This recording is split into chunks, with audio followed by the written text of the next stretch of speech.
Bismillahirrahmanirrahim. Assalamu alaikum friends. Hope you all are fine. Welcome back to my YouTube channel. And today I'm going to tell you about thyroid ultrasound. So let's start. जैसे कि आपसे start जितने भी videos मैंने आपसे share किए हैं, उसमें मैंने आपको बेसिक अल्ट्रासाउंड के बारे में सारा आपसे डिस्कस मैं कर चुकी हूँ कि अल्ट्रासाउंड क्या होता है, प्रोब ओरिएंटेशन, फिजिक्स क्या है, नेबुलॉजी क्या है अल्ट्रासाउंड की। आज अब हम स्टार्ट करेंगे ऑर्गन्स की स्टडी, ठीक है? अल्ट्रासाउंड पे कौन सा ऑर्गन कैसा नज़र आता है, उसकी नॉर्मल अपीयरेंस कैसी होती है, इसकी पैथोलॉजी क्या है, हमें कैसे कौन-कौन से डिजीज़ेज़ कौन-कौन सी डिज़ीज़ हमें कैसे नज़र आएगी अल्ट्रासाउंड पे, ठीक है? मैंने सोचा कि सबसे पहले हम स्मॉल पार्ट से स्टार्ट करते हैं। तो उसमें आ जाता है सबसे पहले आ जाता है थायरॉइड ग्लैंड। आई होप आपको वो मेरी वीडियोज़ सारी पसंद आई होंगी। काइंडली प्लीज़ उसे शेयर, सब्सक्राइब, ठीक है? एंड लाइक ज़रूर कीजिएगा।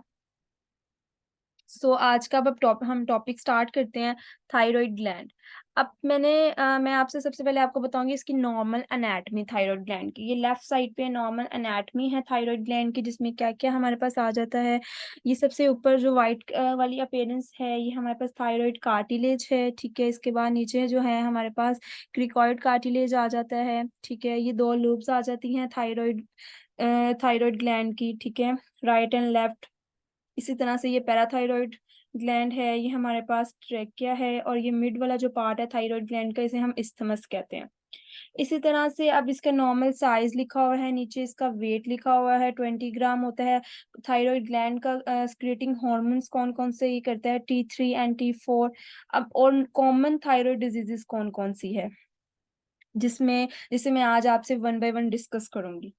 अब हमारे पास आ जाता है कि थायरॉइड जो है उसकी अल्ट्रासाउंड पे अपीयरेंस कैसी होती है, उसका टेक्सचर कैसा है, वो कैसा नज़र आएगा। अब ये राइट साइड की जो इमेज है ये नॉर्मल है, ट्रांसवर्स, ठीक है? ये व्यू है अल्ट्रासाउंड पे, ठीक है? और इसमें अब मैं आपको बता दूँ कि ये राइट लोब है, ठीक है? अल्ट्रासाउंड पे जो हमें जो है हाइपो इक्विक नज़र आएगी, होमोजेनियस टेक्सचर होगा, इसके कैप्सूल जो होगा वो थिन और हाइपर इक्विक नज़र आएगा। इस्थमस है, ये ट्रैकिया है जो हमें एनीक्विक नज़र आ रहा है, ये इसोफेगस नज़र आ रही है। इसी तरह से कॉमन कैरोटिड आर्टरी है, इसके कॉमन कैरोटिड आर्टरी के साथ बिल्कुल साथ ही हमें इंटरनल जुगुलर वेन मिलती है, ये मसल्स आ जाते हैं। ये नॉर्मल अपीयरेंस है थायरॉइड ग्लैंड की, ठीक है? और इसके एनाटॉमी आई होप आपको समझ आ गई होगी। अब नेक्स्ट आगे चलते हैं। अब आ जाता है ट्रांसवर्स में अल्ट्रासाउंड में हमें थायरॉइड कैसे नज़र आएगा और प्रोब कैसे रखनी है, और लॉन्गिट्यूडिनल में अल्ट्रासाउंड में हमें जो है थायरॉइड ग्लैंड कैसे नज़र आएगा और उसमें प्रोब कैसे रखनी है। मैंने पहले ही लास्ट वीडियो में आपसे मैं डिस्कस कर चुकी हूँ types of probes and probe orientation, ठीक है? उसमें मैंने बहुत डिटेल से डिस्कस किया था आपसे कि प्रोब को हमने कैसे रखना है, स्क्रीन रीड कैसे करनी है। तो मैं आज फिर से एक दफ़ा थायरॉइड ग्लैंड का आपको सारा इसमें बता देती हूँ, अगेन एक्सप्लेन कर देती हूँ ताकि आपको और अच्छे से समझ आ जाए। ये हमारे पास है ट्रांसवर्स अल्ट्रासाउंड, ठीक है? लेफ्ट साइड पे थायरॉइड का।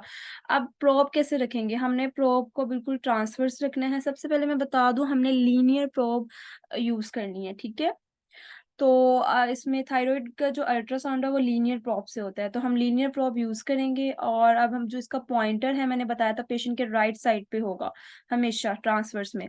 इसी तरह स्क्रीन रीड कैसे करेंगे कि जो राइट साइड पे है पेशेंट के, वही हमें स्क्रीन के राइट साइड पे नज़र आएगा। राइट लोब जो है पेशेंट के जो राइट साइड पे है वो राइट, स्क्रीन का भी राइट होगा, और जो पेशेंट का लेफ्ट साइड है वो स्क्रीन का भी लेफ्ट ही होगा। इसमें हमें क्रेनियो कॉर्डर रीड नहीं करना होता। ट्रांसवर्स व्यू जो है अल्ट्रासाउंड पे वो रीड करना टफ नहीं होता, सिर्फ लॉन्गिट्यूडिनल है जिसमें थोड़ी-सी मुश्किल होती है, क्योंकि उसमें हमने स्क्रीन को क्रेनियो कॉर्डर रीड करना होता है। अब ट्रांसवर्स में हमने प्रोब को अप एंड डाउन मूव करना है, और बहुत स्लो मूवमेंट रखनी है हमने। हमने फास्ट मूवमेंट बिल्कुल भी नहीं रखनी। ये नहीं है कि प्रोब रख दिया और जल्दी से ऊपर से नीचे जल्दी से मूव किया और स्कैन हो गया, ऐसा नहीं है। हमने बहुत स्लो मूवमेंट रखनी होती है ताकि हम हर ऑर्गन के पार्ट को अच्छे से स्टडी कर सकें।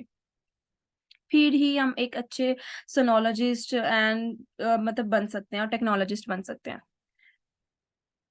सो नेक्स्ट आ जाता है लॉन्गिट्यूडिनल व्यू में अल्ट्रासाउंड। अब लॉन्गिट्यूड में हम प्रोब कैसे रखेंगे, हमने ये जो है राइट लेफ्ट साइड पे जो इमेज बनी हुई है, इसमें जो प्रोब है इसने इन्होंने लॉन्गिट्यूडिनल रखी हुई है, और जिसको पॉइंटर है मैंने बताया था कि लॉन्गिट्यूडिनल में हम पेशेंट के हेड की तरफ रखते हैं। सो ये लेफ्ट लोब है, ठीक है, लेफ्ट लोब है थायराइड की, जो हमें ये स्क्रीन पे राइट साइड पे नजर आ रही है, ठीक है, होमोजीनियस टेक्सचर है और बिल्कुल नॉर्मल है। सो अब हमने स्क्रीन को किस तरह से रीड करना है, अब हमने लॉन्गिट्यूडनल व्यू कर लिया है, तो अब हम स्क्रीन को क्रेनियो कॉर्डल रीड करेंगे, ठीक है, क्रेनियो कॉर्डल रीड करेंगे। फॉर एग्जांपल प्रोब हमने इस तरह से रखी है, लेकिन स्क्रीन हम क्रेनियो कॉर्डल रीड करेंगे कि ये पेशेंट की ये वाली जो साइड है, जो मेरा ये आपको पॉइंटर नजर आ रहा है, ये साइड जो होगी पेशेंट के हेड साइड होगी, और ये वाली जो साइड है वो हमें आ रही जो पेशेंट है उसके मतलब पाँव वाली साइड होगी, फीट साइड होगी। इस तरह से अब नॉर्मल पैराकार्बन मैंने आपको बता दिया है, होमोजेनियस मीडियम है टू हाई लेवल के एक्वस कैप्सूल इसका बताया है, थिन हाइपर इक्विक लाइन है, नॉर्मल साइज भी मैं आपको बता चुकी हूँ। एपी डायमीटर मैं बता देती हूँ, लार्ज ये जो है ए एंटीरियर टू पोस्टीरियर जो डायमीटर है, ठीक है, थायराइड लोब का, वो है ग्रेटर देन 2 सेंटीमीटर होना चाहिए, और इस्थमस जो है वो हमारे पास 4 से 6 mm होना चाहिए। प्रोब मैं आपको बता चुकी हूँ, हम लीनियर यूज करेंगे। अब आ जाते हैं आगे पैथोलॉजी की तरफ। अब कौन कौन सी डिजीजेस हमें मिल सकती हैं थायराइड में। सबसे पहले आ जाता है डिफ्यूज थायराइड डिजीजेस, वो 3 है, जिसमें डिफ्यूज थायराइड डिजीज मींस कि थायराइड जो ग्लैंड है ना वो इनलार्ज हो जाएगा। उसमें ग्रेव डिजीज है, थायरोइडाइटिस है जिसे हैशिमेटो थायरोइडाइटिस भी कहते हैं, मल्टीन्यूक्लियर गॉइटर भी है। देन हमें मिल सकती है थायराइड नोड्यूल्स, और फिर हमें मिल सकती है थायराइड सिस्ट। अब वन बाय वन मैं आपसे ये डिजीजेस डिस्कस करूंगी। अब आ जाता है ग्रेव डिजीज, ठीक है। ग्रेव डिजीज में सबसे पहले आ जाता है, मैंने आपको बताया कि इसमें डिफ्यूज इनलार्जमेंट हो जाती है होल ग्लैंड की, थायराइड ग्लैंड की, जैसे कि आप ये अल्ट्रासाउंड इमेजेस देख सकते हैं, और नॉर्मल के साथ भी कंपेयर कर सकते हैं कि इसका टेक्सचर देखिए कितना गंदा सा है और होमोजीनियस है, कहीं पे सिस्टिक एरिया है, कहीं पे सॉलिड हाइपरिफिक एरिया नजर आ रहे हैं, ठीक है।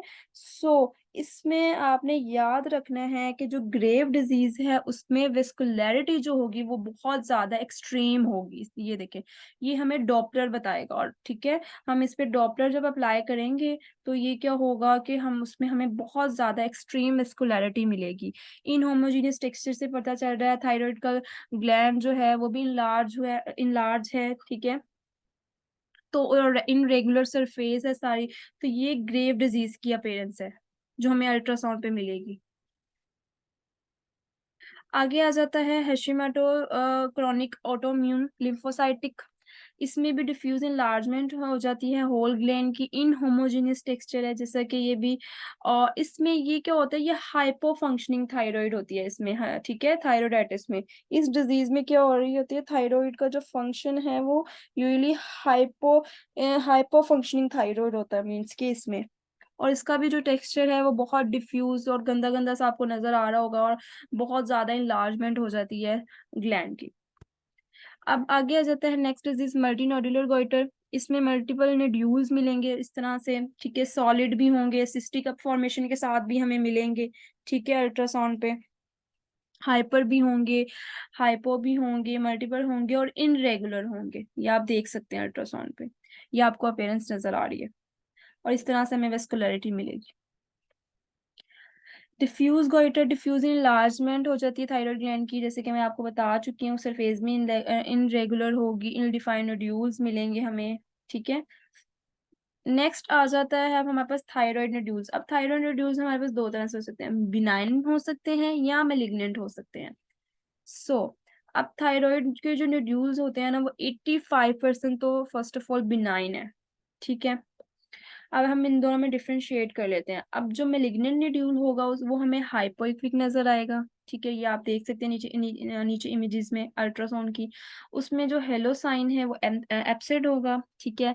इनरेगुलर मार्जिन्स होंगे, आपको पता है जो मेलिग्नेंट न्यूड्यूल है, ये मैस होता है कोई भी, वो हमें अल्ट्रासाउंड पे इनरेगुलर ही नजर आता है, ठीक है, उसका टेक्सचर बहुत ही मतलब गंदा सा होगा। लेकिन जो बिनाइन होता है वो एनएक्यू और हाइपर इक्विक नजर आएगा, देखें उसका यूनिफॉर्म टेक्सचर होगा, उसमें थिन हेलो होगा, ये इमेजेस नीचे बनी हुई हैं, रेगुलर मार्जिन्स होंगे जिसे हम, और एग शेल कैल्सिफिकेशंस होंगी इस तरह से, और इसमें जो है माइक्रो कैल्सिफिकेशन होंगी, लाइक इस तरह से आपको मिलेंगी। और दूसरी बात यह है, बिनाइन में जो होता है पेरिफेरल वेस्कुलैरिटी मिलेगी लाइक दिस, ये आपको अल्ट्रासाउंड इमेज में दिखाया गया है। और मेलिग्नेंट में जो होता है वहाँ इंट्रानोडल वेस्कुलैरिटी मिलेगी आपको। सो ये है जिससे आप दोनों को डिफ्रेंशिएट कर सकते हैं एक दूसरे से। Thanks for watching. Allah Hafiz.